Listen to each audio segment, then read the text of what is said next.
Jadi hadirin yang berbahagia, sunnatullah iya.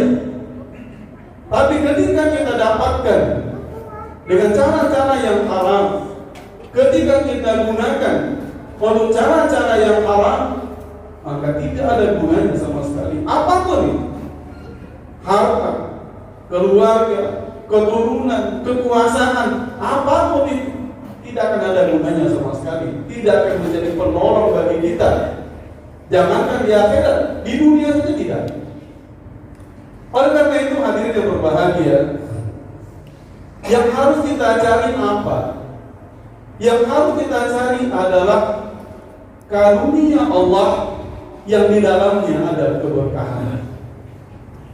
Karunia Allah yang di dalamnya ada keberkahan. Tanpa kemudian kita bandingkan dengan kuantitasnya, tanpa kita bandingkan dengan jumlahnya.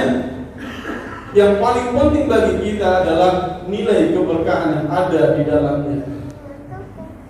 Oleh karena itu kita lihat bagaimana Rasulullah SAW mencontohkan dalam banyak doa-doa yang beliau contohkan kepada kita.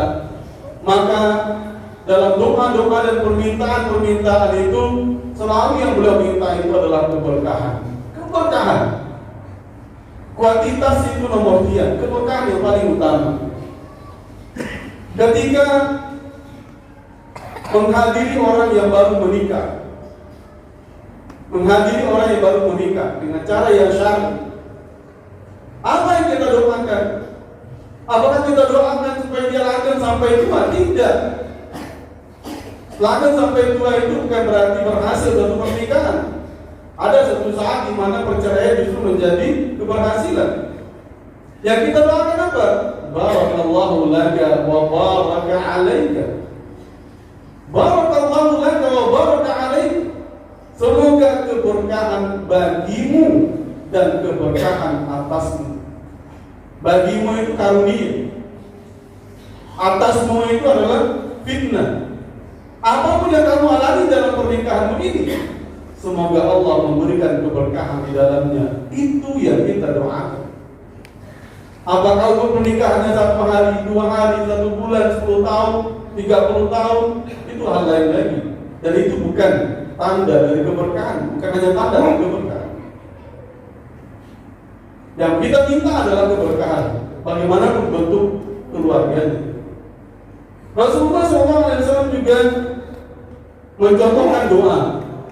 Ketika kita diundang makan, dijamu oleh seseorang, apa doa kita? Apakah kita ucapkan terima kasih?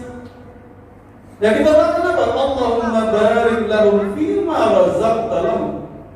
Ya Allah, berikanlah keberkahan kepada mereka, atau bagi mereka atas apa yang telah kamu rezekikan kepada mereka. Yang kita minta adalah supaya Allah memberikan keberkahan pada rezeki yang Allah berikan kepada mereka yang telah menjamu kita. Yang kita minta adalah keberkahan. Demikian juga ketika kita menghadiri ada orang yang baru dikaruniai anak. Ada orang yang baru dikaruniai anak. Apa doa Rasulullah kepada orang yang baru dikaruniai anak? Apakah ucapan selamat? Bukan. Barakallahu laka fil mawhubi laka atau fil mauludi laka. Semoga Allah memberkahi karunia, pemberian atau keturunan yang Allah berikan kepada. Yang kita minta adalah keberkahan. Yang kita minta adalah keberkahan. Maka anak seperti anaknya Nabi Nuh itu tadi bukan keberkahan yang dia dapatkan karena dia mengingkari bapaknya sendiri. Maka Rasulullah mencontohkan yang kita minta adalah keberkahan bagi anak itu. Demikian juga tentang rezeki. Di antara doa yang Rasulullah SAW ajarkan kepada kita tentang rezeki adalah wa barakatan fi rizqi. Ya Allah, berikanlah keberkahan pada rezekiku. Berikanlah keberkahan pada karunia yang telah Kau berikan kepada. Jadi hadirin yang berbahagia, apapun itu bentuk dunia yang kita cari, maka yang paling kita cari adalah keberkahan di dalamnya. Karena tanpa keberkahan maka apapun itu tidak akan bernilai apa-apa bagi kita, bahkan justru menjadi bencana bagi kita.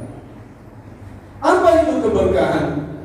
Banyak para ulama menafsirkan arti dari keberkahan itu, tapi di antara makna yang sederhana yang gampang kita pahami adalah ziyadatul fil khair. Ada nilai kebaikan ya dalam sesuatu yang kita dapatkan, yang bisa membawa kita dekat kepada Allah, yang bisa membawa kita taat kepada Allah. Itu adalah keberkahan. Dan itulah yang kita cari, itulah yang kita harapkan ada dalam setiap pemberian yang kita miliki. Bagaimana mendapatkannya? Di antara cara utama untuk mendapatkan keberkahan dari setiap yang kita cari itu adalah bertakwa kepada Allah Subhanahu wa taala. Takwa kepada Allah adalah kunci dari segala keberkahan. Allah Subhanahu wa taala berfirman, "Walau anna ahlul qura amanu wattaqau lafatahna 'alaihim barakatin minas samai wal ardh." Kalau seandainya penduduk negeri itu mau beriman dan bertakwa kepada Allah, maka kami akan bukakan bagi dia keberkahan dari langit dan dari bumi. Caranya apa? Takwa. Maka Allah akan bukakan keberkahan. Kalau karunia itu turun dari langit, ada berkahnya. Kalau karunia itu muncul dari bumi, ada keberkahannya. Syaratnya apa? Takwa kepada Allah. Apa takwa itu? Menjalankan perintah Allah Subhanahu wa taala, menjauhi larangan-larangan. Itu paling utama. Maka tidak akan mungkin kita bisa mendapatkan keberkahan kalau larangan Allah kita langgar, kalau perintah Allah kita jalankan.